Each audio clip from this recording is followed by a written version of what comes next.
Disipulo. Naniniwala ka ba sa iyong master? Magaling. Ngayon ay sinisira mo ang iyong kultibasyon. Ngunit 5 taon pagkatapos ng kamatayan ng iyong master. Pagkatapos ng 5 taon, magkakaroon ka ng kapangyarihang tulad ng kalangitan. Nangangahas ka ba? Disipulo. Master. Ito ang nakaraang episode. Para sa mga bagong kaibigan, inirerekomenda namin na simulan sa unang episode. Nagsimula na ang pangunahing kwento. Si Fang Chen ay tuwang-tuwa. Ngunit mabilis na nawala ang kanyang saya. Dahil patuloy pa rin kumakalat ang enerhiya. Kailangan niya lang magpatuloy sa paglinang. At pinuhin ang enerhiyang ito. Ngunit nang marating niya ang ika-9 na antas ng Haoshan Realm, nalaman niya na marami pa ring enerhiya. Sa tuktok ng Haoshan Realm, ang bottleneck ay hindi na maaaring magbago sa orihinal na spiritual energy. Kaya hindi maaaring pumasok si Fang Chen sa Xianshan Realm. Nag-isip-isip si Fang Chen. Bigla niyang naisip, tama. Maaari ko itong gamitin upang sanayin ang aking katawan. Sa ngayon, ang aking body cultivation ay nasa 3 antas lamang ng broken bone. Naniniwala ako na ang enerhiyang ito ay makapagbibigay sa akin ng malaking pagpapabuti. Agad siyang nagpasya na bumaling sa body cultivation. Ngunit ang body cultivation ay nangangailangan ng pakikipagtulungan ng dugo ng Demon's Word. Ang sabay na pagpipino ng dalawang enerhiya ay may malaking panganib at sakit. Ngunit si Fang Chen ay walang pag-aalinlangan. At agad na nagsimulang maglinang. Kung susuko siya dahil sa ilang panganib at sakit, hindi na kailangan pang ipagpatuloy ang demon cultivation. Ang demon cultivation ay hindi paglinang ng demonyo, kundi pakikipaglaban sa demonyo para sa buhay. Ang dugo ng Demon's Word at ang enerhiya ay bumalot kay Fang Chen. Ang matinding init ay kumalat sa buong katawan. Para siyang kinakagat ng libu-libong langgam. Pinawisan siya ng malamig at nagpakita ng sakit sa mukha. Mabuti na lamang at matatag siya at umunlad ang kanyang cultivation technique. Napakatatag din ng kanyang kalooban. Bagamat labis ang sakit, nanatili siyang may katinuan at nagpatuloy sa paglinang. Ganito lang. Pumasok siya sa isang matinding paglinang na parang torture. Mula sa 3 antas ng broken bone papuntang tuktok ng 3 antas. 4 na antas. 5 na antas. Hanggang sa tuktok ng 6 na antas ng broken bone scripture. Unti-unting humina ang enerhiya. Sa huli, tuluyang napino ito ni Fang Chen. Ngunit hindi pa rin tumigil sa paglinang si Fang Chen. Patuloy niyang pinatatag ang kanyang realm. Dahil napakabilis ng kanyang pag-angat ngayon. Kung malalaman ito ng iba, tiyak na mamamangha sila. Napaka-demonyo nito. Mukhang natapos na rin ang maliit na tore ang pagpino ng lahat ng enerhiya. Hindi na rin ito nanatili sa labas. At bumalik sa dansya ni Fang Chen. Tungkol sa boses na iyon, hindi na rin ito muling narinig. Tuluyan na itong nawala sa mundo. Nakaupo si Fang Chen sa ilalim ng kalansay. Isang buong buwan siyang nanatili roon. Nang dahan-dahan niyang imulat ang kanyang mga mata. Isang aura ang kumalat sa paligid. Sa wakas ay napatatag na ang kanyang realm. Huminga ng malalim si Fang Chen. Nararamdaman niya ang kanyang Haoshan Realm na nasa 9 na antas. Broken Bone. Realm na nasa tuktok ng 6 na antas. At ang unang layer ng Shenmo Kanpian.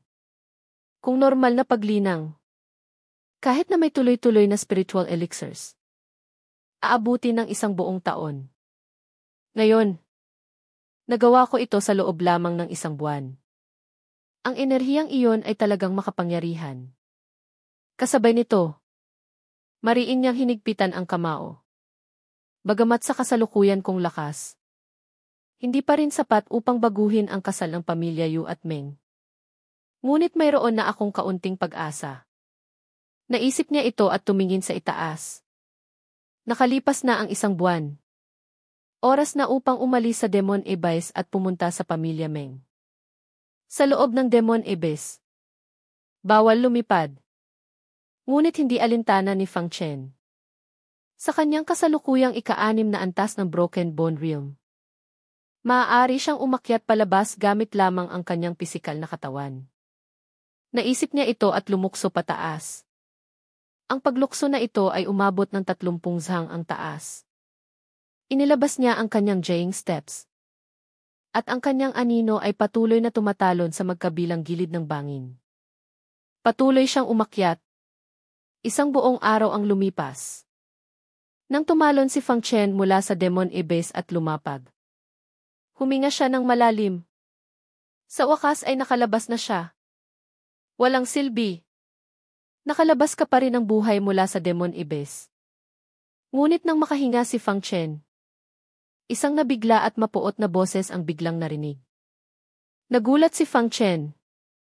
Binuksan niya ang kanyang Huntian Demon Eye at tumingin sa pinanggalingan ng boses. Nakita niya si Luo Tianxiao na mabilis na papalapit. Sa isang iglap, nasa harap na siya ni Fang Chen. Nagulat si Fang Chen. Ang matandang ito ay naghintay sa akin dito sa loob ng 1 buwan. Nandito siya. Nasaan ang iba? Tumingin siya kay Luo Tianxiao. Ngunit wala siyang nakitang iba sa likuran nito. Nag-iisa lamang ba si Luo Tianxiao dito? Nag-alinlangan si Fang Chen sandali. Ngunit hindi siya tumakbo. Kung may iba pa, wala siyang magagawa kundi tumalon muli sa Demon Abyss. Kung si Luo Tianxiao lamang ang nag-iisa, madali itong malulutas. Dumating si Luo Tianxiao 10 zhang ang layo mula kay Fang Chen at tumigil. Nang makita niya na si Fang Chen nga, nanatili pa rin ang hindi makapaniwalang tingin sa kanyang mga mata. Nakalabas ka ng buhay mula sa Demon Abyss. At ang iyong lakas ay lumakas ng husto. Malalim niyang sinabi. At may pagkabigla sa kanyang mga mata. Nang pumasok siya sa Demon Abyss, si Fang Chen ay nasa ika-6 na antas lamang ng Haoshan Realm. Nang lumabas siya, nasa tuktok na siya ng ika-9 na antas. Ang ganitong mabilis na pag-unlad ay nagpilit sa kanya na maging maingat. Kung hahayaan siyang magpatuloy sa paglaki, magkakaroon ng malaking problema ang kanyang pamilya Luo. Kalmado ang ekspresyon ni Fang Chen. Malamig niyang sinabi, naghintay ka pala dito sa loob ng 1 buwan. Talagang hinahangaan kita. Luo Tianxiao. Malamig siyang humalakhak. Hanggat hindi sigurado. Napatay ka na. Wala kang silbi. Hindi ako aalis. Pagkatapos, ngumiti siya ng malamig. Ngunit kahit nakalabas ka, ano ngayon? Mamamatay ka pa rin sa aking mga kamay. Talaga?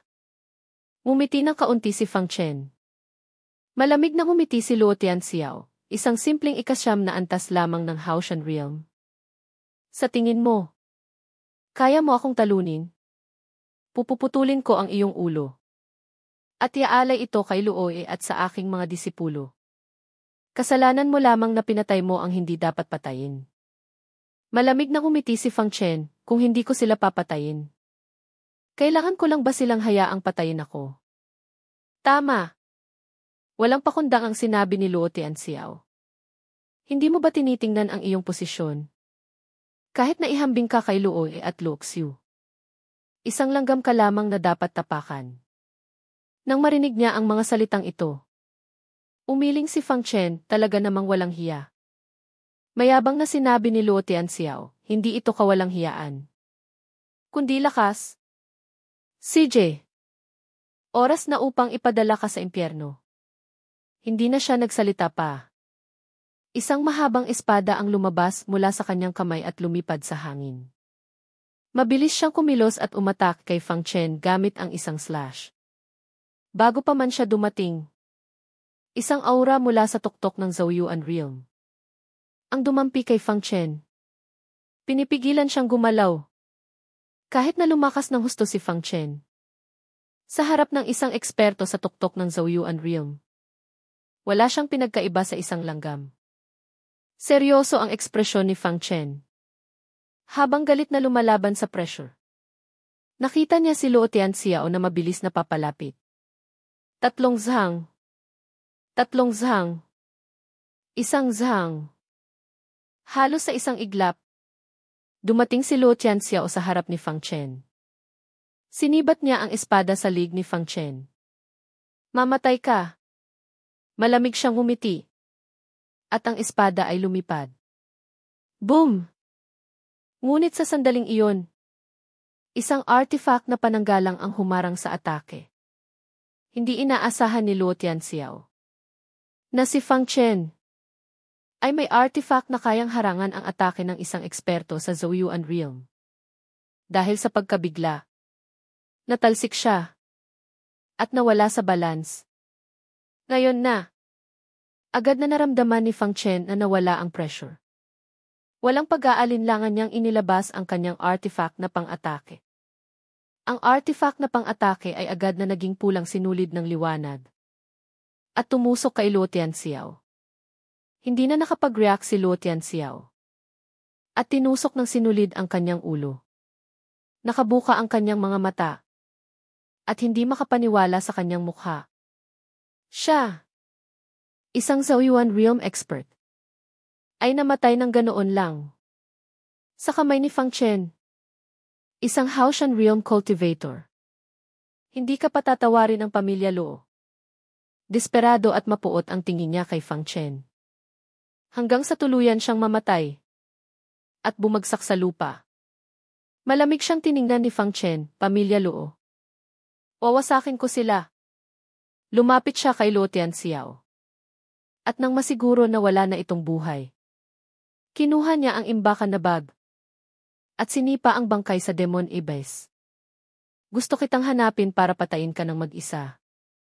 Ngunit hindi ko inaasahan na ikaw mismo ang lalapit. Kalmado siyang ngumiti. Pagkatapos, hindi na siya nagtagal at lumabas ng Wanjiang Forest. Dahil sa Hongqian Demon Eye ni Fang Chen, natural na hindi siya natakot sa mga demon beast na nagtatago sa dilim. Madali niyang nailagan ang paningin ng mga high-level demon beast sa mga puno. Balak niyang umalis sa Wanjiang Forest. Ngunit habang dumadaan sa isang masukal na kagubatan, ginamit niya ang kanyang Hongqian Demon Eye upang tingnan ang paligid. At may nakita siyang kumikinang sa kanyang mga mata. 7 li ang layo. May isang maliit na demon beast na parang kuneho. Berde ang buong katawan nito. May mahabang puting balahibo sa buntot. At halos nakakubli sa kagubatan. Iyan ang Forest Elf Demon. At antas 4 pa. Naisip ni Fang Chen, bagamat ang Forest Elf Demon ay antas 4. Wala itong lakas ng antas 4 na demon beast. Mayroon lamang itong napakalakas na kakayahan sa pagtatago at bilis. Kahit ang mga Zhouyuan Realm experts ay mahirap itong mahuli. At kapag umabot ang Forest Elf Demon sa antas 4, magkakaroon ito ng Demon Core sa loob ng katawan nito. Ang Demon Core na ito ay isang mahalagang kayamanan para sa pagpasok sa Xiantian Realm. Ang pinakamahirap na bahagi ng paglipat mula Haoshan patungong Xiantian ay ang spiritual energy. Sa Haoshan Realm, ang spiritual energy ay tinatawag na Haoshan spiritual energy. Kung nais mong pumasok sa Xiantian Realm, kailangan mong magawang ipaikot ang spiritual energy at gawin itong Xiantian spiritual energy. Ito ang dahilan kung bakit si Fang Chen, nang marating niya ang tuktok ng Haoshan Realm, ay hindi direktang pumili na pumasok sa Xiantian Realm. Dahil kapag pumasok ka sa Xiantian Realm, at hindi mo nagawang baguhin ang spiritual energy, kamatayan ang kahihinatnan. At ang Demon Core ng Forest Elf Demon ay kayang magpabago ng Xiantian spiritual energy. At mas gawin pa itong puro. Ito ang kailangan ni Fang Chen. Natural na hindi palalampasin ni Fang Chen ang demon beast na ito. Ginawa niya ang Jing steps at mabilis na lumapit. Ngunit sa layong halos 100 zhang, bumaba agad ang kanyang bilis. Napakalakas ng pandaman ng Forest Elf Demon. Mahirap makatakas sa pandaman nito ang anumang galaw sa loob ng 100 zhang. Kaya kailangan ni Fang Chen na maging maingat. At hindi dapat magkaroon ng anumang kapabayaan. Kasabay nito, kumikinang ang liwanag sa kanyang kamay. At lumabas ang Shongun sa kanyang kamay. Itinago niya ang kanyang aura. At naglagay ng invisibility talisman sa kanyang katawan. Dahan-dahan siyang lumapit sa Forest Elf Demon. Sa kasalukuyan, kumakain ang Forest Elf Demon. Huwag mong tingnan ang cute nitong itsura. Ngunit ito ay isang carnivorous demon beast. Mahilig din itong manghuli ng maliliit na antas dalawa na demon beast. Sa kasalukuyan, nasa puno ito. Kinakain ng isang antas dalawa na demon beast na parang maliit na usa. Ang bibig nito ay duguan na. Ngunit kahit kumakain ito, nananatili itong alerto. At patuloy na inoobserbahan ang paligid. Kung may panganib na nagbabanta sa kanya. Ang direksyon ng paglapit ni Fang Chen ay nasa blind spot natural ng paningin nito. Bawat hakbang ay maingat na pinlano. Ngunit hindi rin siya makapagpabagal ng husto. Kung umalis ang Forest Elf Demon pagkatapos kumain, hindi niya ito kayang habulin dahil sa bilis nito. Sa ganitong paraan, papalapit siya ng papalapit sa Forest Elf Demon. 9 pushang. 7 pushang. 3 pushang. 1-0 hang. Ngunit kahit napaka-alerto niya, sa layong 1-0 hang 30 metro lamang, nakilala pa rin siya ng Forest Elf Demon. Agad na nagulat ang Forest Elf Demon. At walang pag-aalinlangan na tumakbo palayo. Ngunit papayag ba si Fang Chen na makatakas ito? Sa sandaling nagulat ang kalaban, ang Shongun sa kanyang kamay ay inihagis na. Ang Shongun ay dumaloy sa isang zhang. At halos sa isang iglap, nasa harap na ng Forest Elf Demon. Ngunit napakatuso ng Forest Elf Demon. Madali itong tumalon at nailagan. Kasabay nito, nag-ipon ito ng lakas sa kanyang mga binti. Sa sandaling lumapag ito, makakabuo ito ng napakabilis na bilis upang makatakas. Ngunit hindi ito bibigyan ni Fang Chen ng pagkakataong iyon. Nang ang Shongun at ang Forest Elf Demon ay magkasabay, agad na nawala si Fang Chen mula sa kanyang orihinal na posisyon. Muling lumitaw siya sa gilid ng Forest Elf Demon. Nang makita ng Forest Elf Demon ang biglang lumabas na tao, hindi ito makapaniwala sa kanyang mga mata. Tinusok ni Fang Chen ng Shongun ang katawan ng Forest Elf Demon. At agad itong namatay. Lahat ng ito ay nangyari sa isang iglap. Nakabuka pa rin ang mga mata ng Forest Elf Demon. At hanggang sa kanyang kamatayan, hindi niya alam kung paano nagawa ito ng tao. Nagtagumpay. Ngumiti si Fang Chen. Ang Shongun na ito ay talagang kamangha-mangha. Kinuha niya ang Forest Elf Demon mula sa Shongun. At inihimay ito. Kinuha niya ang isang demon core na kasing laki ng perlas. Mayroon nga. Inilagay niya ang demon core sa kanyang imbakan na bag. Ngunit hindi sapat ang isang piraso. Sa anumang paraan, kailangan niya ng 5 piraso. Dapat may iba pang Forest Elf Demon sa lugar na ito. Hayaan akong hanapin. Pagkatapos, muling binuksan ni Fang Chen ang kanyang Hontian Demon Eye upang hanapin ang bakas ng Forest Elf Demon. Sa Hontian Demon Eye, napakabilis ng paghuli ni Fang Chen. Sa loob lamang ng kalahating araw, nakahuli na siya ng 4 na Forest Elf Demon. Ngayon, nasa isang siksik na palumpong siya. Dahan-dahang lumalapit sa ika-5 Forest Elf Demon na kanyang tinarget. Hindi alam ng Forest Elf Demon na ito na ang kanyang mga kasamahan ay namatay na sa kamay ni Fang Chen. Kalmado itong nagpagulong-gulong sa isang damuhan. Ito ay isang paborito nilang paraan ng paglilibang.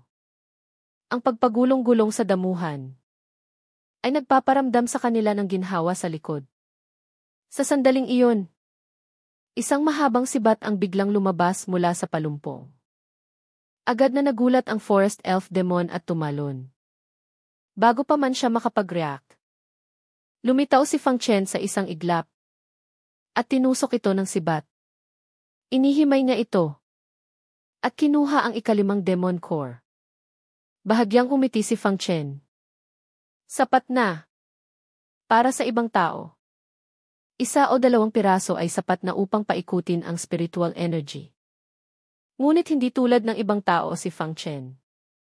Mas malaki ang kanyang pangangailangan kaysa sa ordinaryong Haoshan Realm experts. Swish! Swish! Swish! Nang balak ni Fang Chen na ilagay ang demon core sa bag, biglang lumitaw ang ilang figura mula sa masukal na kagubatan. Tinarget nila si Fang Chen. Bahagyang kumunot ang noo ni Fang Chen. Kanina, nakatuon ang kanyang atensyon sa Forest Elf Demon. At hindi niya inaasahan na may iba pa pala sa paligid. Ginamit niya ang kanyang Huntian Demon Aye upang tingnan ang mga bagong dating. Mayroong 7 tao sa kabuuan. 1 tao ang nasa Xianshan Realm 2D level. 2 tao ang nasa Xianshan Realm 1D level. At ang 4 na iba pa ay nasa Haoshan Realm 8DE o Siyam-DE level. Dahil dito, hindi nagmadaling tumakas si Fang Chen. Sa kanyang kasalukuyang lakas, hindi siya natatakot sa mga taong ito. Mabilis na lumapit ang isang tao sa harap ni Fang Chen. Nang makita niya ang Forest Elf Demon sa kamay ni Fang Chen, agad na nagningas ang kanyang mga mata sa init. Ang Demon Core ng Forest Elf Demon. Bata, ibigay mo sa akin ang Demon Core sa iyong kamay. Akin na ito. Ang pinuno ay isang lalaking may mahabang ilong. Ang kanyang cultivation base ay ang pinakamataas sa lahat. Xianshan Realm 2D level. Si Fang Chen ay bahagyang kumurap ang mga mata. Malamig niyang sinabi, ang Forest Elf Demon na ito ay pinatay ko. Bakit ko ibibigay sa iyo? Mayabang na sinabi ng lalaking may mahabang ilong, ako ay disipulo ng Chenyu Divine Sect. Kung hindi mo ito ibibigay, maniwala ka sa akin. Gagawin kitang walang libingan. Disipulo ng Chenyu Divine Sect. Naliwanagan si Fang Chen. Kaya pala ang mga ito ay mga disipulo ng sekta na lumabas para magsanay.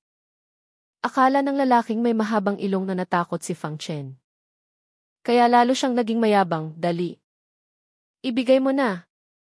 Ang Chenyu Divine Sect ay hindi bagay na kaya mong kalabanin.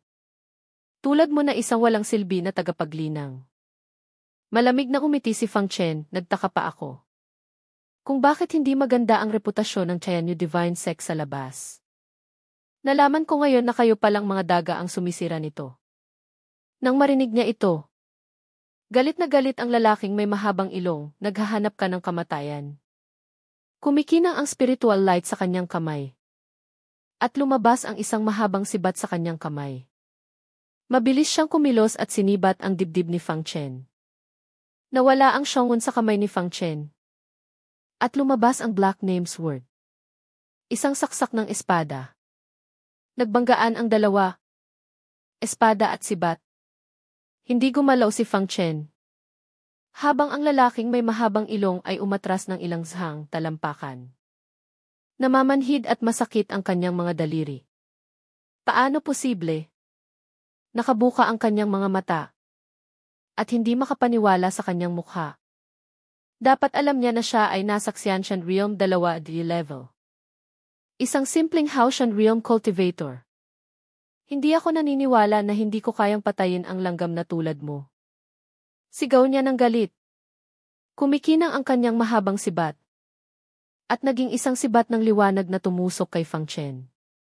Malamig ang tingin ni Fang Chen. Kanina, nagpigil siya. At hindi niya sinaktan ng husto ang kalaban. Ngunit patuloy itong nanghahamon sa kanya.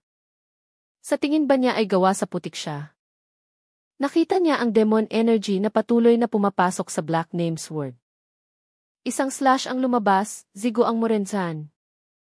Boom! Ang saksak na ito ay bumangga sa sibat ng liwanag. At agad na sinira ang sibat ng liwanag. Ngunit ang zigo ang Morenzan ay hindi nawala. At patuloy na sumibad papunta sa lalaking may mahabang ilong. Nagulat ang lalaking may mahabang ilong. Gusto niyang umilag ngunit huli na. Kailangan niyang bahagyang lumiko pa kanan upang maiwasan ang mapanganib na bahagi. Ngunit naiwasan nga ang mapanganib na bahagi. Ang kanyang kanang braso ay hindi nakaligtas. Naputol ito. Ang kamay ko. Bumagsak ang lalaking may mahabang ilong sa lupa. At patuloy na umiiyak. Ang ibang disipulo ay nabigla. Ang kanilang senior brother ay nasa Xianshan Realm 2 level. Ang kalaban ay Haoshan Realm Sham level lamang. Hindi dapat ito ang resulta. Naalala ko na. Siya si Fang Chen. Ang numero 1 sa 7-star assessment. Ang bagong hari na pumatay kina Guang Hao at Lu Yun. Biglang sumigaw ang isang babaeng disipulo. Ano? Gulat na sigaw ng lahat. Ang pangalan ni Fang Chen ay napakakilala kamakailan sa Tianyu Divine Sect. Pinugutan niya si Lu Yun. Nagising ang 2 Dao Patterns. Isang henyo. Mukhang may pangalan pa rin ako. Kalmado si Fang Chen. Fang Chen. Bagamat magaling ka, kailangan pa rin kitang payuhan. Mas mabuting ibigay mo na ang Forest Elf Demon sa iyong kamay. Kami ay kasama ng Senior Brother Mew. Ang Forest Elf Demon na iyon ay gusto ng Senior Brother Mew. Mayabang na sinabi ng babaeng disipulo. Walang alinlangan sa kanyang paghamak kay Fang Chen. Mukhang naisip niya na kapag sinabi niya ang pangalan ni Senior Brother Mew, tiyak na susunod si Fang Chen. Ngunit ang susunod na sinabi ni Fang Chen ay halos nagpasamid sa kanya. Senior Brother Mew? Sino iyon? Ano ang pakialam ko sa kanya? Kalmado si Fang Chen. Nagalit ang babaeng disipulo. Inis na sinabi ni Fang Chen, dali. Umalis na kayo. Dahil sa pagiging magkapareho ng sekta. Maaari ko kayong patawarin. Kung hindi, huwag ninyo akong sisihin. Fang Chen. Pag-isipan mo itong mabuti. Ang senior brother mo ay isang core disciple ng third peak. Isang ganap na henyo sa Genius Rankings. Mu Qingfeng. Genius Rankings. Naliwanagan si Fang Chen. Ang Genius Rankings ay ang tanging ranking list sa inner sect. 36 lamang ang nasa listahan. At sila ang mga nangungunang henyo sa inner sect. Kabilang dito, si Lin Suyan ang numero 1. Si Meng Yao ang numero 3. Tungkol kay Mu Qingfeng, hindi alam ni Fang Chen. At hindi rin siya nag-abalang alamin. Hindi nagsalita si Fang Chen. Akala ng babaeng disipulo ay natakot siya. Kaya umiti siya ng mapanukso, Fang Chen. Ibigay mo na ang Demon Core. Pagkatapos, sumama ka sa amin at humingi ng tawad kay Senior Brother Mew. Baka patawarin ka pa ni Senior Brother Mew. Ibigay ko at patawarin ako. Kakaibang tiningnan sila ni Fang Chen. At sinabi, nabaliw na ba kayo? Humingi pa ng tawad. Isang grupo ng mga hangal. Hindi siya magiging magalang sa mga taong ito. Hindi inaasahan ng disipulo na maglalakas loob si Fang Chen na insultuhin sila. Kaya galit na galit siya. Sigaw niya ng matinis, Fang Chen. Naghahanap ka ng kamatayan. Sugod na. Patayin ninyo siya. Dalhin ninyo ang kanyang bangkay sa harap ni Senior Brother Mew. May sumigaw ng galit, patay. Maraming tao ang umatake at inilabas ang kanilang mga kapangyarihan upang umatake kay Fang Chen. Naghahanap ng kamatayan. Agad na naging malamig ang tingin ni Fang Chen. Ginawa ang Jiang Steps at inilabas ang Spirit Sword Demon Art. Ang unang layer ng Sword Demon ay inilabas. Mabilis siyang kumilos.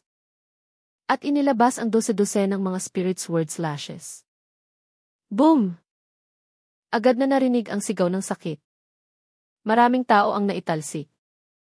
At sugatan ang kanilang mga katawan. Dumudugo. Paano posible na napakalakas niya? Dati, Nang makipaglaban siya kay Luyon, nasa ikalimang antas pa lang siya. Sa loob lamang ng isang buwan, nasa tuktok na siya ng Hautian Realm. Namutla ang lahat, at puno ng takot at pagkabigla ang kanilang mga mata. Umalis na tayo. Hindi natin siya kaya. Sigaw ng babaeng disipulo ng matinis. Pagkatapos, tumakas ang 7 tao ng magulo papunta sa kagubatan. Nag-isip-isip si Fang Chen. At hindi na rin siya nagbalak na habulin sila. Para sa kanya, mga langgam lamang sila. Ayaw niya ring sayangin ang kanyang oras. Ang pinakamahalaga ngayon ay pumunta sa pamilya Meng. Pagkatapos, hindi na siya nagpatuloy sa pangangaso. At nagtungo sa labas ng Wanjiang Forest. Sa labas ng Wanjiang Forest, sa ibabaw ng bangkay ng isang antas 4 na demon beast, nakatayo ang isang 23 tandang bawas 24 taong gulang na binata. Gwapo siya. Matangkad at payat. May hawak na mahabang sable. At may suot na baluti sa balikat. Puno ng kapangyarihan. Sa ilalim ng bangkay ng demon beast, mayroon pang mahigit 10 tao. Lahat ay mga kabataan.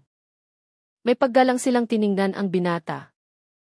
Sa mga mahigit 10 taong ito, ang 7 taong kanina ay naroon din. Sa kasalukuyan ay isinasalaysay nila ang lahat ng nangyari sa pagitan nila at ni Fang Chen. Senior Brother Mew. Hindi ka pinansin ang taong iyon. Sinabi pa niya, kung makita ka niya, babasagin ka rin niya. Mayabang na sinabi ng lalaking may mahabang ilong. Ang 6 na iba pa ay hindi rin nagpabulaan. At ang makapangyarihang binata na ito ay si Mu Qingfeng. Malamig ang ekspresyon ni Mu Qingfeng. May pumatay na tingin sa kanyang mga mata. Medyo interesante. Napakamayabang ng isang baguhan. Akala ba niya na kapag pumatay siya ng isang maliit na luyon, kaya na niyang magpakalat ng lagim sa Tianyu Divine Set? Senior Brother Mew. Ang babaeng may magandang mukha ay lumabas at nagpakita ng paghihinagpis. Malumanay siyang sinabi, gusto ko lang sana ng Demon Core ng Forest Elf Demon. Ngunit nagdulot pa ako ng problema kay Senior Brother. Senior Brother. Hindi ko na kailangan ang Demon Core na iyon. Ngunit napakasama ng taong iyon. Kinuha na niya ang aming Demon Core. Ngunit ininsulto pa niya si Senior Brother. Siya ang disipulo ni Mu Qingfeng. Si Q Tianchen. Tianchen. Ang Demon Core na iyon ay sa iyo talaga. Tutulungan kitang kunin ito. Dahan-dahang nagsalita si Mu Qingfeng. Na may malamig na ekspresyon. Hanapin ninyo si Fang Chen para sa akin. Gusto kong makita kung ano pa ang kaya niyang ipagyabang. Kapag naputol ko na ang kanyang mga kamay at paa. Opo. Sabay-sabay na sumagot ang lahat. Pagkatapos, mabilis silang kumilos at pumasok sa kagubatan. Nawala. Fang Chen. Sinaktan mo ako. Mu Qingfeng. Gagawin kitang mas masahol pa sa kamatayan. Isang saksak ng sable ang lumabas. At hinati sa 2 ang antas 4 na demon beast sa ilalim ng kanyang paa. Si Fang Chen. Sa sandaling ito, ay nasa pinakadulo na ng Wanjiang Forest. Malapit nang umalis. Ngunit sa sandaling siya ay malapit nang umalis. Isang maliit na figura ang lumitaw sa kanyang paningin. Nagmamadaling tumatakbo palabas. Isa siyang dalagita. Halos 15 tandang bawas 16 na taong gulang. May maputing balat. Nakasuot ng mapusyaw na berdeng damit. At may mukha na parang melon seed na napakaganda. Ngunit sa sandaling ito, ang magandang mukha na ito ay puno ng takot. At paminsan-minsan ay tumitingin sa likuran. Parang nakakita ng multo. Inilabas ni Fang Chen ang kanyang Hontian Demon Eye. At nalaman na sa likuran ng dalagita. May isang dugong anino na dahan-dahang sumusunod sa kanya. Kaya niyang humabol agad. Ngunit parang pusa at daga lamang ang ginagawa niya sa dalagita. Nais niya itong paglaruan bago patayin. At nang makita niya kung sino ang taong iyon, agad na naging malamig ang ekspresyon ni Fang Chen. Dahil nakilala niya ang taong iyon bilang si Tianchong. Ang asasin ng Qianliing siya na biglang sumalakay sa kanya noon. Natakot. Dahil sa labis na takot, hindi sinasadyang natisod ang dalagita at bumagsak sa lupa. Umungol siya. At takot na tumingin sa likuran. Nakita niya si Tianchong na nasa 5 zhang ang layo. Dahan-dahang lumalapit. Ang mukha nito ay puno ng kasakiman at ngiti. Bakit? Wala kaming galit sa iyo. Bakit mo pinatay ang aking mga magulang? Ang dalagita ay si Dong Xiang. Anak ng isang mangangaso mula sa isang bayan malapit sa Wanjiang Forest. Binuo ng kanyang ama ang isang hunter group na may mahigit 10 tao. Ang kanilang ikinabubuhay ay ang pangangaso ng mga low-level demon beast sa Wanjiang Forest. Bagamat mapanganib at mahirap ang buhay, maayos naman. Ang mga miyembro ng hunter group ay nagkakaisa at masaya araw-araw. Balak nilang manghuli ng isang antas-isa na demon beast. Ngunit biglang lumitaw si Tianchong. Walang salita. Agad siyang nagsimulang magmasakar sa kanila. At ang kanyang mga magulang, upang protektahan siya, ay namatay sa kamay ni Tianchong. Umiti si Tianchong, bakit? Kailangan pa ba ng dahilan para pumatay? Gusto ko lang talagang pumatay ng tao. Napakalasama ng inyong kapalaran. Na nakita niyo ako. Hindi makapaniwala si Dong Xiang habang tinitingnan si Tianchong. At nagulantang ang kanyang pananaw sa mundo. May mga tao pala sa mundong ito na gustong pumatay para sa kasiyahan. Baliw ka. Siguradong masama ang iyong kahihinatnan. Tiyak na. Dahil alam niyang mamamatay siya. Nagsimulang insultuhin ni Dong Xiang si Tianchong. Hindi pinansin ni Tianchong. At lumunok siya. Ngumiti. Matagal na rin akong hindi nakipaglaro sa babae. At lalo pa sa isang malumanay na babae. Huwag kang mag-alala. Hahayaan kitang maranasan ang kaligayahan ng pamilya bago kita patayin. Huwag. Huwag kang lumapit. Lubos na natakot si Dong Xiang. Ngunit wala siyang arma sa kanyang katawan. Hindi niya kayang magpakamatay. Tumawa si Tianchong kapag mas lalo kang lumaban. Mas lalo akong nasasabik. Swish! Biglang narinig ang tunog ng hangin. Naramdaman ni Tianchong na malamig ang kanyang likod. Ang reaksyon ng isang asasin ay lumabas sa sandaling iyon. Mabilis siyang kumilos pakaliwa. At isang mahabang sibat ang dumaan sa gilid ng kanyang baywang. Tumusok ito sa lupa 1 zhang ang layo mula sa kanya. Tiningnan ni Tianchong ang pinanggalingan ng sibat. At nakita ang isang pamilyar na figura. Si Fang Chen nga. Hindi ka namatay. Hindi makapaniwalang tiningnan ni Tianchong si Fang Chen. Hindi ako namatay. Nagulat ka ba? May hawak na black names word si Fang Chen. At kalmado siyang sinabi, talagang nagulat. Hindi ko inaasahan na makakalabas ka ng buhay. Mula sa Demon Abyss. Ngunit hindi mo dapat ako inaway. Isa lamang ang kahihinatnan ng pag-away sa akin. Umiti si Tianchong, talaga? Umiti ng kaunti si Fang Chen. Sa susunod na sandali, agad na nawala ang kanyang anino. Paano posible? Nakabuka ang kanyang mga mata si Tianchong at hindi makapaniwala. Patuloy siyang nakatingin kay Fang Chen. Hindi maaaring ganoon kabilis si Fang Chen. Ngunit sa susunod na sandali, naramdaman niyang malamig muli ang kanyang likod. Sumulyap siya. At nakita si Fang Chen na lumitaw sa likuran niya. Dumating na ang sword slash sa harap niya. Paano posible? Teleportation ito. Gulat na gulat siya. Kasabay nito, pilit niyang iniiwasan ang saksak ng espada ni Fang Chen. Mabuti na lang at ang kanyang cultivation ay nasa Xianshan Realm 4 level. Ilang realm na mas mataas kaysa kay Fang Chen. Dagdag pa, ang mga assassin ay likas na mabilis. Sa harap ng saksak na tiyak na papatay, nagawa niyang iwasan ang mapanganib na bahagi. Ngunit ang kanyang kaliwang braso ay naputol ng espada ni Fang Chen. Umungol si Tianchong. Ngunit hindi sumigaw sa sakit. Sa halip, sunod-sunod siyang umatras.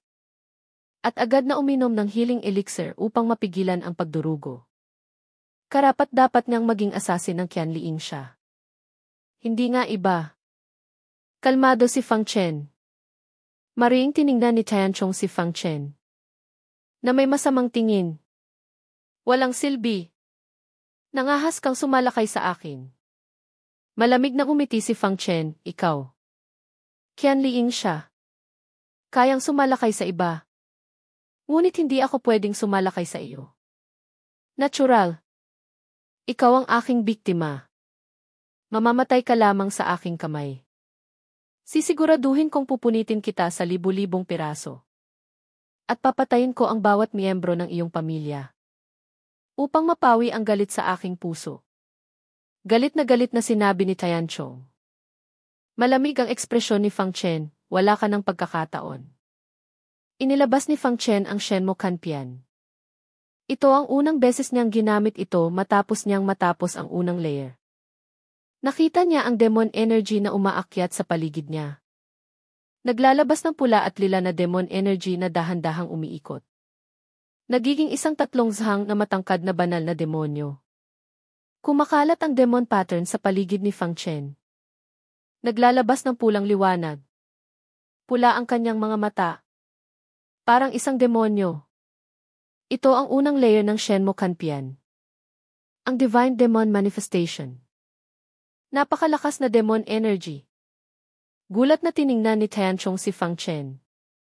Bilang kapwa demon cultivator. Natural na naramdaman niya ang kakilakilabot ng demon energy na ito.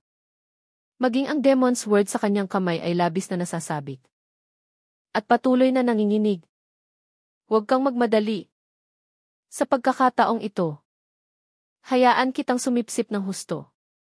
Sinabi ni Tianchong sa demon's word, na may kagalakan at kasakiman sa kanyang mukha.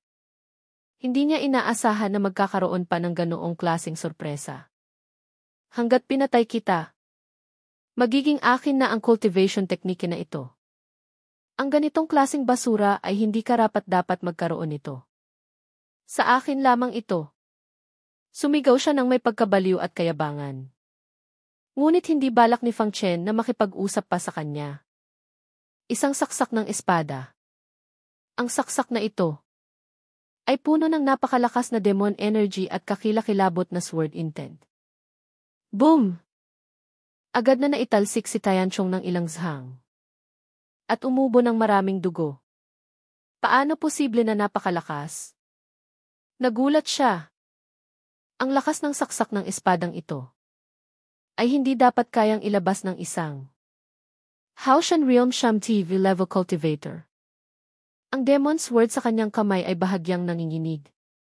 At sinipsip nito ang lahat ng natitirang demon energy na inilabas ni Fang Chen. Pagkatapos sumipsip, mukhang nagustuhan ng demon's word ang demon energy na ito. At lalo itong nasasabik. Nang makita ito, nagulat si Tianchong. Kung gusto mo, magpatuloy ka sa pagsipsip. Sipsipin mo hanggang sa makita mo. Ang pag-attack ni Fang Chen ay nagpatuloy. Sa isang iglap, 10 saksak ng espada ang inilabas.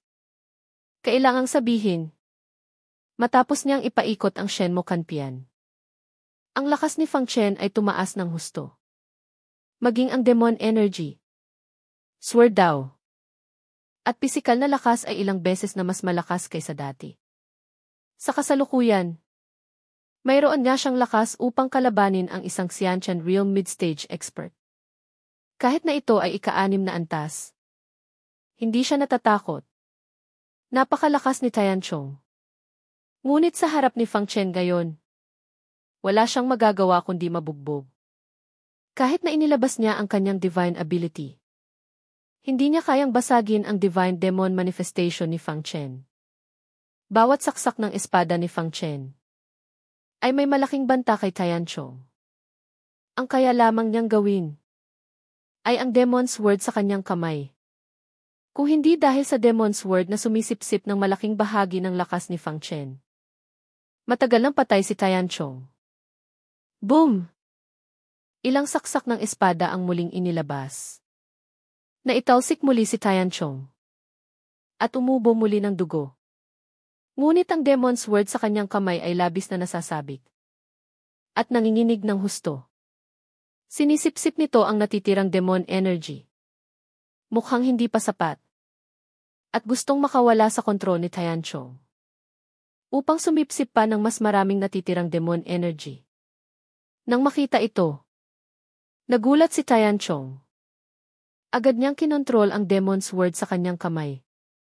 At sumigaw, sapat na ang pagsipsip. Kung sapat na, bilisan mo at ilabas ang lakas. Bahagyang nanginginig ang Demon's Word. Nagpapahiwatig ng kawalang kasiyahan. Bibigyan kita ng kaunting oras pa para sumipsip. Kung hindi ka pa rin maglalabas ng lakas, titingnan ko kung paano kita gagawin pagbalik natin. Binalaan ni Tianchong, napakalakas talaga ng lakas ni Fang Chen ngayon. Maging siya ay bahagyang nahihirapan. Kung magpapatuloy pa ito, tiyak na mamamatay siya. Sa kasalukuyan, ang kaya lamang niyang pagkakatiwalaan ay ang Demon's Word sa kanyang kamay. Hindi. Nag-react ang Demon's Word. Mukhang sumasang-ayon ito. Bang! Bang! Bang! Sa susunod na sandali, muling sinibat ni Fang Chen ang ilang saksak ng espada. Inilabas din ni Tianchong ang kanyang divine ability. At naging mga dugong espada na umaatake. Gusto niyang basagin si Fang Chen. Ngunit sa sandaling ang mga espadang iyon ay dumampi sa sword slash. Agad na nabasag ang kanyang mga dugong espada. Patuloy na sumibad ang mga sword slash. At muling naitalsik siya ng ilang zhang. Umubo siya ng dugo. Paano posible? Nagulat siya nang malaman na ang lakas ni Fang Chen ay lalo pang lumakas. Kasabay nito, biglang tumigil sa pag-atake si Fang Chen. Ganoon pala. Ang paggamit ng Divine Demon Manifestation ay ganoon pala. Sa wakas ay naintindihan ko na. Kalmado si Fang Chen. Para siyang nabigyan ng paliwanag. Nang marinig ito ni Tianchong, bahagyang nagulat siya. Ano ang ibig sabihin ng mga salita ni Fang Chen? Nagsasanay lang ba siya kanina? Hindi niya ba ginamit ang buong lakas niya sa pag-atake? Ang mga sumunod na salita ni Fang Chen ay nagpatunay sa kanyang naiisip. CJ, tapos na ang laro ko. Oras na upang ipadala ka sa kabilang buhay. Malamig si Fang Chen. Sa sandaling ito, talagang natakot si Tianchong. Hindi pa rin ginagamit ni Fang Chen ang kanyang buong lakas. Patuloy lang siyang sumusubok sa kapangyarihan ng kanyang divine ability. Hindi possible. Huwag kang magkunwari. Sigaw niya ng galit. Ngunit sa susunod na sandali, lumakas ng husto ang aura sa paligid ni Fang Chen. Isang nakakapanindig balahibong demon energy ang kumalat sa paligid. Ang kakilakilabot na demon energy ay parang rumaragas ang ilog na bumalot kay Tianchong. Tiningnan ni Tianchong ang divine demon manifestation ni Fang Chen. Parang nakakita ng isang banal na demonyo na sumisira sa mundo. Sa malawak na universo, itinaas ni Fang Chen ang espada sa kanyang kamay. At ganoon din ang divine demon manifestation. Sa saksak na ito, mamatay ka na. Matapos magsalita, agad na nawala ang kanyang anino. Muling lumitaw siya sa harap ni Tianchong. Ang Black Name's word sa kanyang kamay ay naglalabas ng napakating demon energy. At sinibat. Boom! Kasabay nito, mukhang nasiyahan na sa pagsipsip ng demon energy ang demon's word sa kamay ni Tianchong. Agad na lumabas ang isang nakakatakot na demon energy. Tuwang-tuwa si Tianchong. Sa wakas ay handa na ito. May pag-asa pa siya. Gusto mo akong patayin? Hindi ka pa sapat. Sigaw niya ng galit. Gumamit din siya ng espada. Ngunit, nagulat siya nang malaman na hindi niya kayang gumamit ng espada. Tumingin siya sa Demon's Sword. At nalaman niyang lumalaban ito at ayaw umatake. Agad na namutla si Tianchong. At sumigaw, "Traitor!" Ang Demon's Sword na ito. Dahil nagustuhan nito ang demon energy ni Fang Chen. Pinili nitong ipagkanulo si Tianchong. At sa pinakamapanganib na sandali ni Tianchong, pinahamak niya ito. At dahil sa paglaban ng Demon's Sword, hindi na nakagawa ng kahit simpleng depensa si Tianchong. Nahati siya sa dalawa ni Fang Chen sa isang saksak ng espada. Boom! Hindi lamang siya, kundi pati ang 100 zhang na mga puno sa likuran niya ay nasira sa isang saksak ng espada ni Fang Chen. Agad na nahati sa dalawa ang katawan ni Tianchong. At patuloy na kinakain ng demon energy at sword intent. Mariin niyang tiningnan si Fang Chen. Bago pa man mawala ang kanyang huling hininga. Hirap niyang sinabi, "Ipaghihiganti ako ng aking kuya." Matapos magsalita, agad na nadurog ang kanyang katawan. At naging abo. Ang tanging naiwan ay ang Demon's Sword at isang imbakan na bag. Hindi alintana ni Fang Chen ang sinabi ni Tianchong kanina. Kinuha niya ang imbakan na bag at hinawakan ang Demon's Sword sa kanyang kamay. Nang dumampi ito sa kamay ni Fang Chen, bahagyang nanginginig ang Demon's Sword at nagpakita ng pagsuko. Ngunit malamig ang ekspresyon ni Fang Chen. At walang anumang emosyon. Ang Imperial-grade Demon's Sword na ito ay kayang sumipsip ng enerhiya ng iba para sa sarili. Napakatalino nito. At madaling magtaksil sa Master. Nang hawakan niya ang espadang ito, nalaman niya ang lahat ng impormasyon tungkol dito. Madali itong magtaksil sa Master. Kanina, dahil sa pagtataksil ng espadang ito, hindi na nakagawa ng depensa si Tianchong. Sa totoo lang, hindi kita gusto. Dahil mas madali kang magtaksil sa Master kaysa sa mga banal na demonyo. Direktang sinabi ni Fang Chen. Ang demon energy ng Demon's Sword ay pumapasok sa Demon's Sword. At nanginginig ito sa takot. Hindi ito nangahas na lumaban kahit kaunti. Muling sinabi ni Fang Chen. Ngunit sa kasalukuyan, kailangan ko talaga ng espada. Ngunit tandaan mo, kapag nagtaksil ka sa akin, sisiguraduhin kong magdudusa ka. Ang Black Name Sword ay nasa 9th rank lamang. At hindi na kayang suportahan ang kanyang paggamit. Kumikinang ang Demon's Sword ng mahinang pulang liwanag. Nagpapahiwatig na hindi ito magtataksil. Nang makita ito, inilagay na ni Fang Chen ang espada. Salamat! Salamat! Isang mahina at marupok na boses ang narinig sa likuran ni Fang Chen. Lumingon si Fang Chen. At nakita si Dongxi ang nananginginig at nakayuko. Nang makita niya si Fang Chen na tumingin, mas lalo siyang natakot. At hindi maiwasang umatras.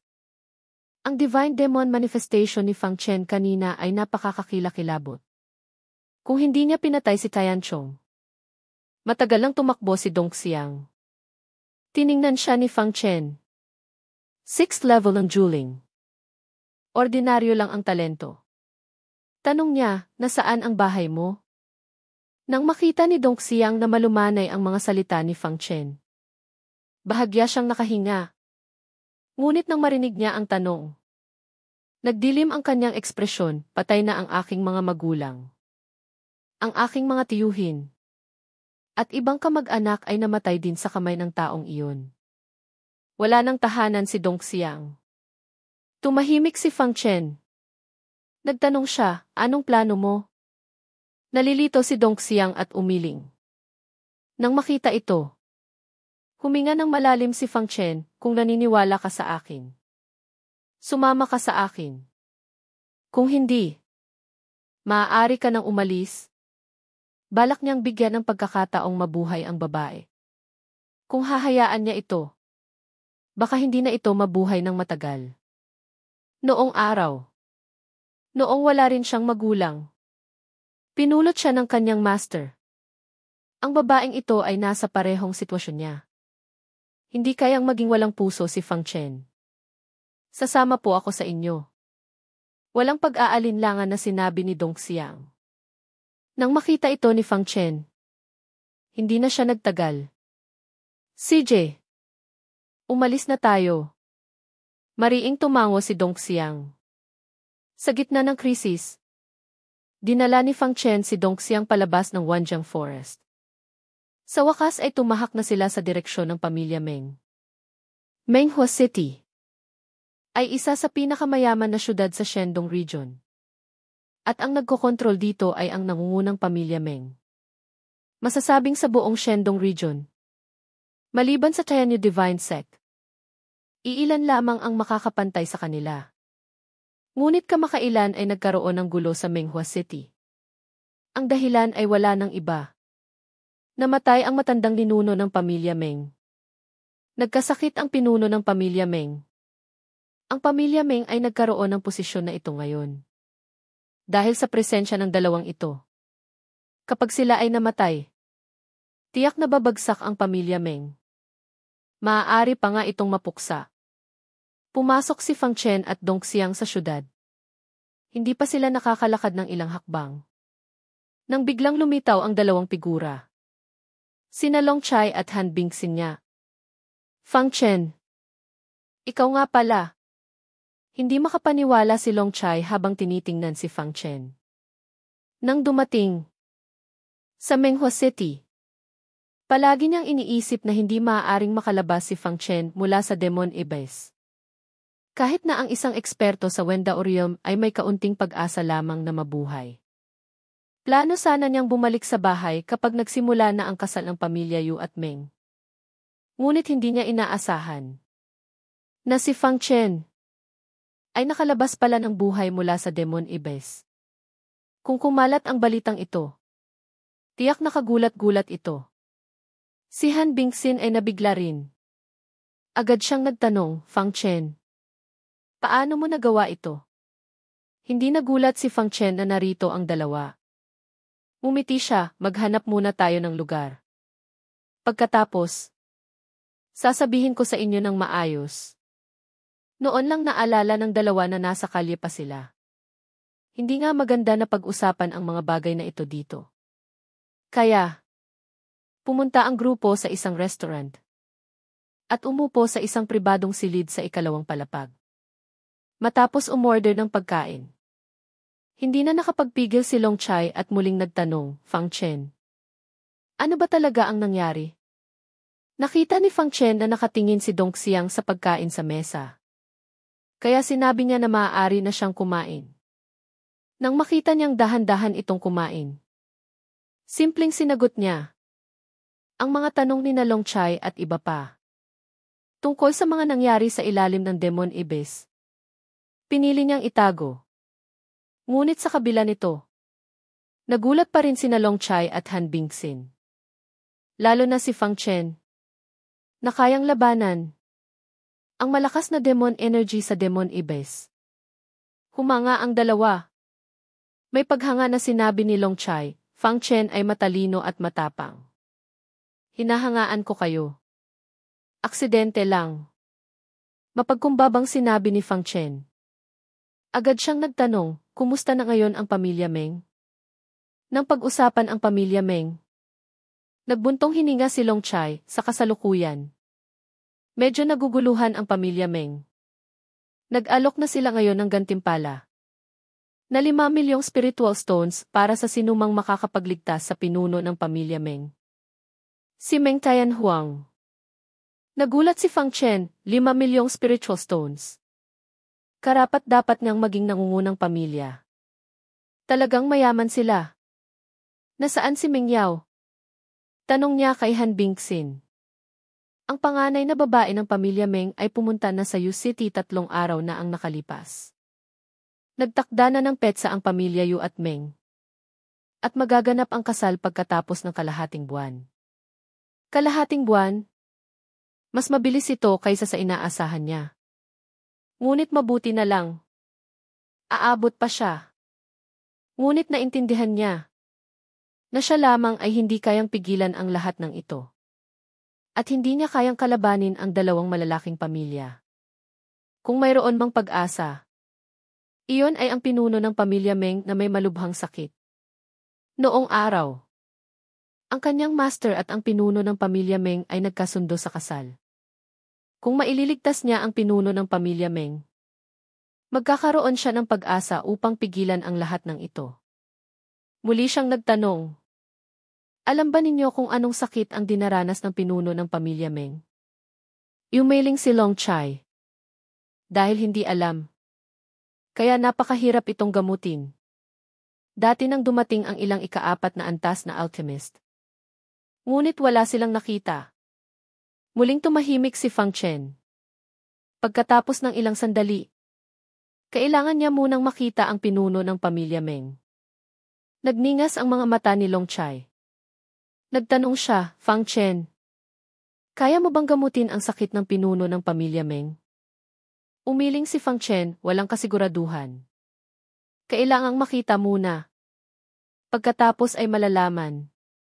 Walang problema. Gagamitin ko ang aking pagkakakilanlan bilang miyembro ng Wansing Auction House upang samahan si Fang Chen sa loob. Tumango si Long Chai. Ang kanilang Wansing Auction House ay mayroon pa ring kaunting impluwensya. Salamat. Nagpasalamat si Fang Chen. Sino ka para maging formal? Fang Chen. Ngumiti si Long Chai. Agad siyang tumingin kay Dong Xiang na kumakain pa rin. At nagtanong na may pagtataka, sino ito? Nang pag-usapan siya, agad na binaba ni Dong Xiang ang kanyang chopsticks at naging alerto. Hindi niya alam kung ano ang mangyayari sa kanya sa hinaharap. Kaya nakatingin siya kay Fang Chen nang may pagkaawa. Tiningnan ni Fang Chen si Dong Xiang. At sinabi, siya si Dong Xiang. Patay na ang kanyang pamilya. Kung kaya nyo. Elder Long. Mangyaring ayusin na may maghatid sa kanya sa Yu City Wansing para alagaan. Sasabihin ko sa inyo kapag nalutas na ang mga problema ko dito. Tumango si Long Chai, madali lang iyan. Mayroong branch ng Wansing sa Menghua City. Ipapahahatid ko si Miss Dong doon. Salamat. Elder Long. Nagpasalamat si Fang Chen. Pagkatapos, sinabi niya kay Dong Xiang, pumunta ka muna sa Yu City. Hahanapin kita doon. Dahan-dahang tumango si Dong Xiang. Sa totoo lang, ayaw niyang iwan si Fang Chen. Matapos mamatay ang kanyang pamilya. Umasa na siya kay Fang Chen na nagligtas sa kanya. Ngunit natatakot siyang ang kanyang pagiging makasarili ay magdulot ng galit kay Fang Chen. Mukhang nakita ni Fang Chen ang takot sa puso ni Dong Xiang. Ngumiti siya ng malumanay, huwag kang mag-alala. Babalik ako agad. Nang makita ang malumanay na ekspresyon ni Fang Chen, unti-unting kumalma ang puso ni Dong Xiang. Matapos ayusin ang mga bagay ni Dong Xiang, sinabi ni Fang Chen, tara na. Papunta sa pamilya Meng. Bilang nangungunang pamilya sa Menghua City, ang pamilya Meng ay nakatayo sa gitna ng syudad. Ito ay parang isang malaking palasyo. Ang mga marangyang at matatag na gusali ay nagbibigay ng paghanga at paggalang. Dumating ang tatlo. Sina Fang Chen. Sa harap ng malaking gate ng pamilya Meng. Pinigilan sila ng mga gwardiya. Tiningnan sila ng gwardiya at nagtanong, sino kayo? Anong kailangan nyo? Lumapit si Long Chai. At inilabas ang token ng panauhin ng Wansing Auction House. Ako si Long Chai. Isang 2-star elder ng Wansing Auction House. Ngayon ay nagdala ako ng isang master. Baka kaya niyang gamutin ang sakit ng pinuno ng pamilya Meng. May isa pa. Bulong ng isang gwardiya. Dahil sanay na siya. Sa loob ng 2 buwan. Hindi niya alam kung gaano karaming manggagamot. At immortal ang dumating. Maging ang 25 antas na alchemist ay dumating. Ngunit karamihan sa kanila ay umuwi ng walang nagawa. Ngunit dahil ang kalaban ay mula sa Wansing Auction House, natural na hindi niya babawasan ang paggalang. Sinabi niya, mangyaring maghintay kayo sandali. Papasok ako upang ipaalam sa kanila. Salamat. Tumango si Long Chai. Pinapasok ng gwardiya ang isang tao upang ipaalam. Halos isang tasa ng tsaa ang lumipas. Nang bumalik siya at sinabi, pinapatawag kayo ng Grand Elder. Muling nagpasalamat si Long Chai. Pagkatapos, sa ilalim ng gabay ng gwardiya, pumasok sila sa pamilya Meng. Dumaan sila sa isang mahabang at marangyang pasilyo. At dumating sa isang malaking bulwagan na may magandang entablado. Napansin ni Fang Chen na hindi lamang sila ang nasa bulwagan. May iba pa. Sa kasalukuyan, may 2 tao na nakaupo sa bulwagan. Isang matandang lalaki at isang dalagita. Mahaba ang puting bigote ng matandang lalaki. Halos kalahati ng kanyang katawan. Ngunit walang alikabok. Parang nyebe. Nagbibigay ng pakiramdam ng immortal. Ang dalagita ay halos 16 na tandang bawas 17 taong gulang. May mukha na parang melon seed. Maganda at kaakit-akit. Ang kanyang malinaw na mga mata ay puno ng pagmamataas. Ang nakakuha ng pansin ay ang badge sa kanyang dibdib, na nagpapahiwatig na siya ay isang 1-star alchemist. Lubos na magalang ang gwardiya sa matandang lalaki. Nagpugay siya, Master Lin Yuan. Narito rin ang mga ito, na dumating upang gamutin ang sakit ng pinuno ng pamilya. Mangyaring maghintay kayo dito sandali. Malapit na pong dumating ang Grand Elder. Bahagyang tumango ang matandang lalaki. Si Master Lin Yuan. Ang dalagita sa tabi niya ay nagreklamo, ang pamilya Meng ay napakayabang. Dumating kami upang gamutin ang sakit ng pinuno ng pamilya Meng. Ngunit iniwan niyo lang kami dito. Ang aking master ay isang 5-star alchemist. Bahagyang nag-alinlangan ang gwardiya. Mangyaring maghintay kayo sandali. Mga Ginoo, malapit na pong dumating ang Grand Elder. Kamakailan. Hindi maganda ang kalagayan ng pamilya Meng. Dagdag pa. Napakaraming tao ang dumating upang magpagamot. Ngunit wala ring nagawa. Unti-unting nawala ng pag-asa ang mga pinuno ng pamilya Meng. Ngayon, karamihan sa mga pinuno ay pumunta na sa pamilya Yu. Medyo magulo ang pamilya Meng. At umaasa lamang sa Grand Elder na may sakit din. Lin Yuan. Sa isang masungit na tono, pinagalitan ang dalagita. Si Jing Ying. Bagamat hindi nasiyahan si Jing Ying sa pakikitungo ng pamilya Meng, wala siyang nagawa kundi tumahimik. Noon lang nakahinga ng maluwag ang gwardiya at umalis. Si Master Lin Yuan pala. Matagal na kitang naririnig. Nagpugay si Long Chai kay Lin Yuan. Ilang 5-star alchemist lamang sa Shandong region. Kaya natural na kilala niya ito. Tiningnan ni Lin Yuan sina Long Chai at ang dalawa. At nakilala na sila ay mula sa Wansing Auction House. Pagkatapos bahagyang tumango. Nagtanong siya, dumating din ba kayo upang gamutin ang sakit ng pinuno ng pamilya Meng? Tumango si Long Chai, opo. Ngunit hindi ako. Kundi si Fang Chen. Ipinakilala niya si Fang Chen na nasa tabi niya. Nagtataka si Lin Yuan na tumingin kay Fang Chen. Magandang araw. Master Lin Yuan. Nagpugay si Fang Chen sa kanya. Bahagyang tumango si Lin Yuan. Umiti siya, napakabata pa ni Fang Chen. May paraan na ba siya upang gamutin ang sakit ng pinuno ng pamilya Meng? Talagang bata pa ngunit napakahusay. Hindi po. Susubukan lamang po ng inyong lingkod. Mapagkumbabang sinabi ni Fang Chen. Nang marinig ito ni Jing Ying. Nang asar siya, susubukan. Dahil sa 5 milyong spiritual stones. Hindi ba? Akala mo ba hindi namin alam? Tiningnan niya si Fang Chen nang may pagkamuhi. Hindi niya ito pinansin. Jing Ying. Pinagalitan ni Lin Yuan. Ngunit sa pagkakataong ito, hindi na nagpatalo si Jingying. Master, bakit kailangan pang maging formal sa kanila? Tinitingnan lang nila ang 5 milyong spiritual stones. At umaasa lamang. Para sa kanila. Kung mailigtas nila, malaking sorpresa iyon. Kung hindi, wala namang nawala. Hindi na nakatiis si Han Bingxin.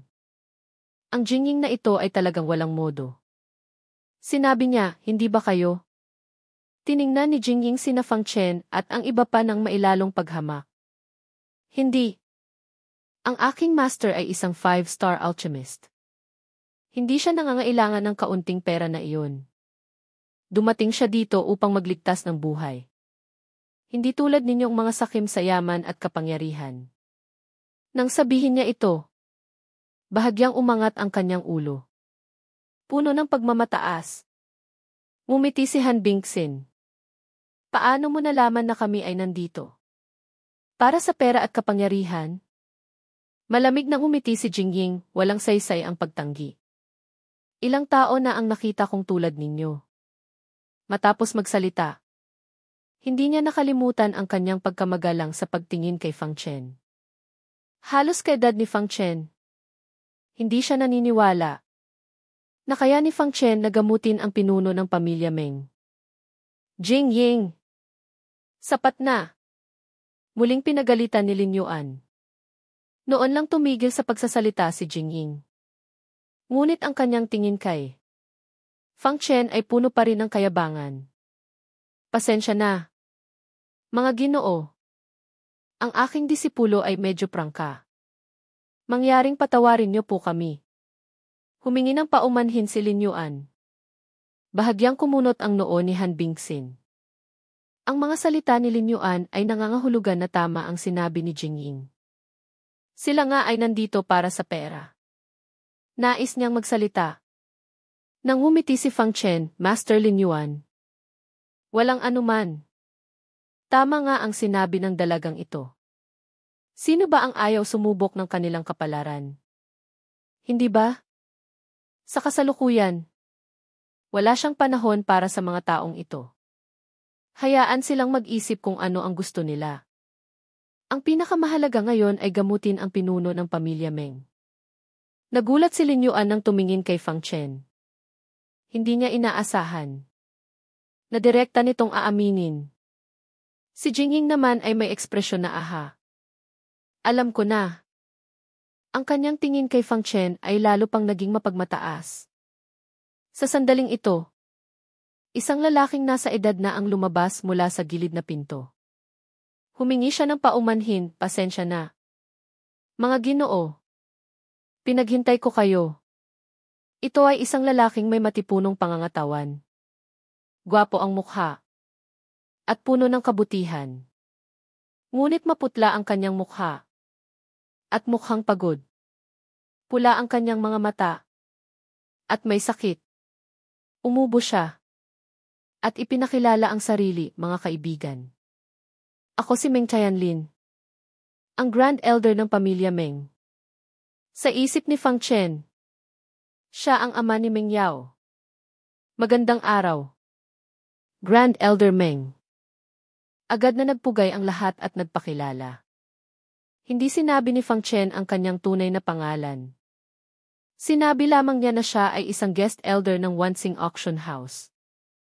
Nagpakita ng ngiti si Meng Tianlin. Salamat sa pagdalaw ninyo upang gamutin ang sakit ng aking ama. Kalalabas lang ng aking ama. Kaya pinapatawag niya kayo. Mangyaring sumama kayo sa akin. Pagkatapos, sina Fang Chen at ang iba pa, sa ilalim ng gabay ni Meng Tianlin, ay nagtungo sa loob ng pamilya Meng. Dumaan sila sa ilang mansyon at pasilyo. At dumating sa harap ng pinto ng isang silid-tulugan. Ama! Si Master Lin Yuan. At ang mga pinadala ng Wansing Auction House ay nandito upang dalawin kayo. Sinabi ni Meng Tianlin sa labas ng pinto. Hindi nagtagal at binuksan ang pinto. Isang maid ang magalang na sinabi, pinapatawag po kayo ng pinuno ng pamilya. Mangyaring pumasok.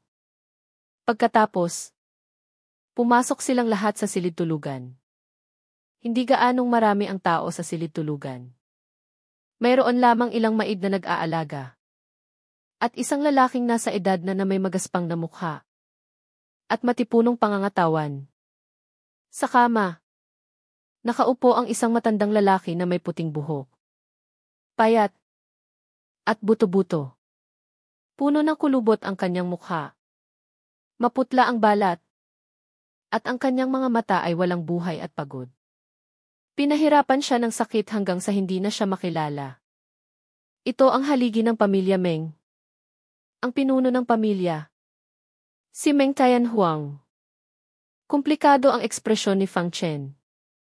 Ang taong nasa harap niya ay matalik na kaibigan ng kanyang master. Nakita niya ito ng 2 beses noong bata pa siya. Noon, si Meng Tianhuang ay may malapad na likod at malaking pangangatawan. At malusog ang kanyang mukha. Ngunit hindi niya inaasahan na sa loob lamang ng ilang taon. Magiging ganito na siya. Lumingon din si Meng Tianhuang.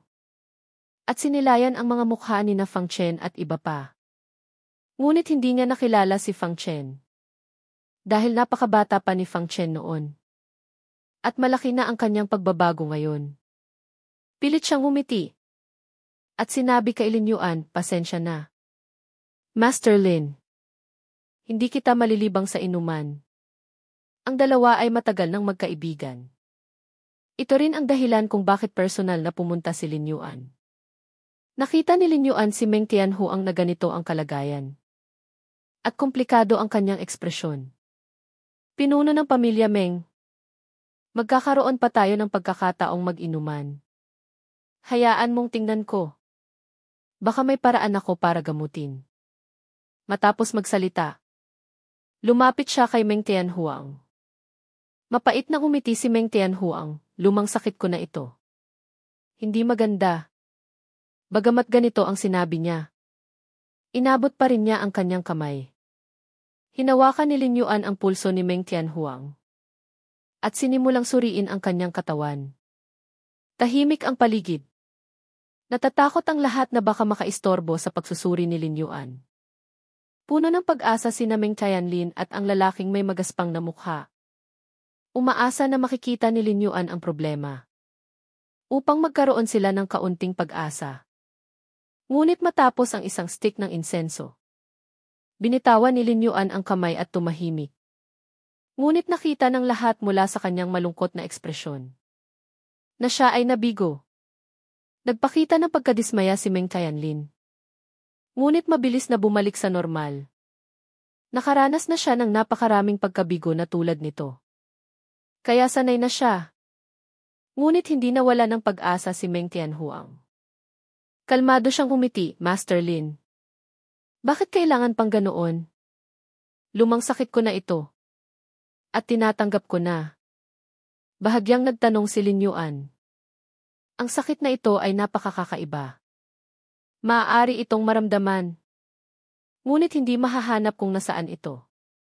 Ngunit naramdaman ko na may bahid ng masamang impluensya ang sakit na ito. Sinabi ni Meng Tianlin, tama po ang sinabi ni Master Lin Yuan. Ganito rin ang sinabi ng ilang master na dumating dati.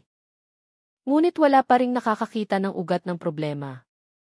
Ang mga gamot at elixir ay wala ring epekto. Sinabi ni Jingying, kahit ang aking master ay hindi nakita. Malamang na wala ng ibang makakakita sa Shandong region. Kumunot ang noo ni Meng Tianlin. Hindi rin nasiyahan ang ibang miyembro ng pamilya Meng kay Jingying.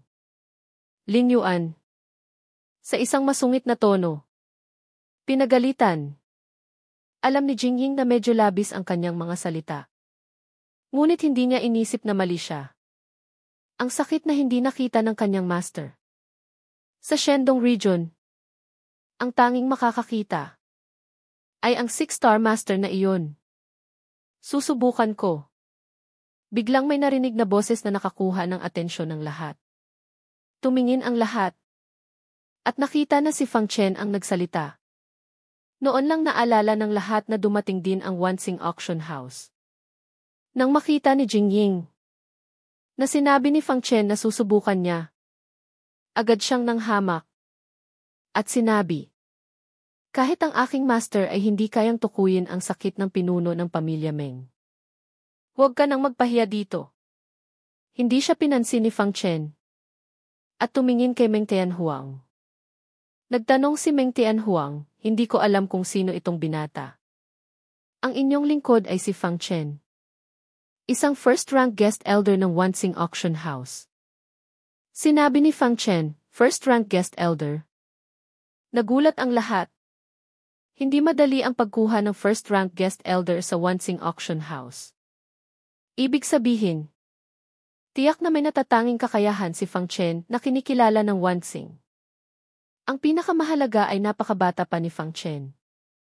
At naging first-rank guest elder ng Wanxing. Na nangangahulugang may maliwanag na hinaharap. Tiningnan ni Lin Yuan si Fang Chen at nagtanong, bata. Ikaw ba ay isa ring alchemist? Opo. Hindi itinanggi ni Fang Chen, second rank. Nang marinig ito, bahagyang nagulat ang lahat. Bagamat mababa ang second rank. Ngunit napakabata pa ni Fang Chen. Sa kasalukuyan, ang pinakabatang second rank alchemist ay nasa 27 tandang bawas 28 taong gulang pa. Muling nagtanong si Lin Yuan, ilang taon ka na? 17. Nagulat ang lahat. Isang 17 taong gulang na second rank alchemist. Iyon ay isang napakabihirang at napakatalino na henyo na nakikita lamang sa loob ng libu-libong taon. Hindi possible. Hindi makapaniwalang sumigaw si Jingying. Siya ay naging first-rank alchemist sa edad na 16 na. Na siyang pinakamatalino sa mga nakababata sa Shandong region. Paano posible na maging second-rank alchemist si Fang Chen sa edad na 17? Wala nang ganoong katalinong tao sa mundong ito. Hindi ako naniniwala. Maliban kung sa harap ko ay makagawa ka ng isang second-rank elixir. Sinabi niya. Malamig na kumiti si Han Bingxin, ano ka ba? Bakit kailangang makuha ni Fang Chen ang iyong pagkilala? Upang maging second-rank alchemist. Dahil ako ang nangungunang henyo sa alchemy. Hindi ko nga kayang gawin. Paano pa siya? Tiningnan niya si Fang Chen nang may paghamak at pagbaba. Hindi siya naniniwala na may sinumang mas mataas ang talento sa alchemy sa Shandong region kaysa sa kanya. Kung hindi mo kayang gawin, hindi ibig sabihin na hindi rin kayang gawin ng iba. Talagang akala mo kung sino ka na. Hindi maiwasang umirap si Han Bingxin. Galit na galit si Jingying. Mula nang pumasok siya sa alchemy. Hindi pa siya kailanman na inasar ng ganito. Jingying. Sapat na. Pinagalitan ni Lin Yuan. Bagamat galit pa rin si Jingying. Nang makita niyang medyo galit na ang kanyang master. Sinabi lamang niya, mga walang silbi. Pagkatapos ay tumahimik na siya.